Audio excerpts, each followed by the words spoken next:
बहुत बहुत धन्यवाद। रविंद्र सिंह भाटी। धन्यवाद अध्यक्ष महोदय, आपने मुझे पर्ची पे बोलने का मौका दिया। अध्यक्ष महोदय, वर्तमान में बाड़मेर, जैसलमेर, बीकानेर और पश्चिमी राजस्थान के किसानों के साथ में एक बहुत बड़ा कुठाराघात हो रहा है। वर्तमान सरकार किसानों को लेके बहुत संवेदनशील है। मेरा निवेदन है कि इस क्षेत्र में कई हाई टेंशन लाइनें निकल रही है, परंतु इसकी एवज में किसानों को न तो पूरा मुआवजा मिल रहा है, बल्कि किसानों को परेशान और हताश किया जा रहा है। ये जो काम चल रहा है न किसी योजनाबद्ध तरीके से हो रहा है। कोई जो सर्वे हुआ है वो सर्वे को छोड़ के बाकी जगह अवैध तरीके से ये काम जो हो रहा है। मेरा निवेदन रहेगा कि इस और ध्यान रखा जाए। साथ ही साथ जो हमारे अन्नदाता है उनके हक और अधिकारों की सुरक्षा करना हम सभी की जिम्मेदारी है और प्रदेश की सरकार इसको लेके एक कोई ठोस कदम उठाए।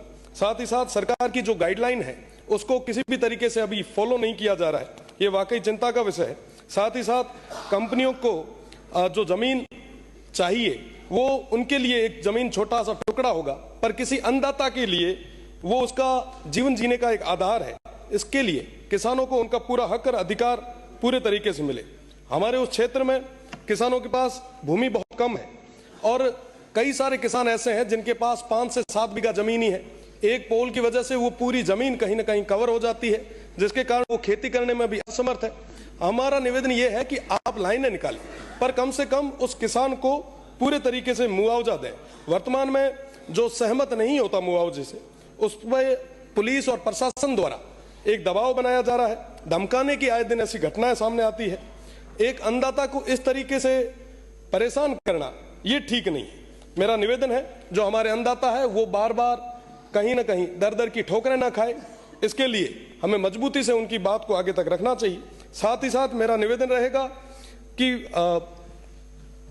जो मुआवजे को लेके एक नियम बनाया है, मेरा निवेदन है कि इनमें भी संशोधन की जरूरत है और किसानों को पूरे तरीके से उनके हक और अधिकारों के तहत पूरा मुआवजा मिले, उचित मुआवजा दो। और आप लाइनें निकालो, हम लाइनों के विरोध में नहीं है, हम किसी भी तरीके से विकास के विरोध में नहीं है, पर विकास के नाम पर किसान के साथ में इस तरीके से अनैतिक जो घटनाएं घटित हो रही है ये चिंता का विषय है। और ये सिर्फ बाड़मेर का नहीं बल्कि पूरे पश्चिमी राजस्थान का है। तो मुझे लगता है कि संवेदनशील सरकार आने वाले समय में किसानों के हित में फैसला लेगी। बहुत बहुत धन्यवाद अध्यक्ष महोदय। कार्य सलाहकार समिति के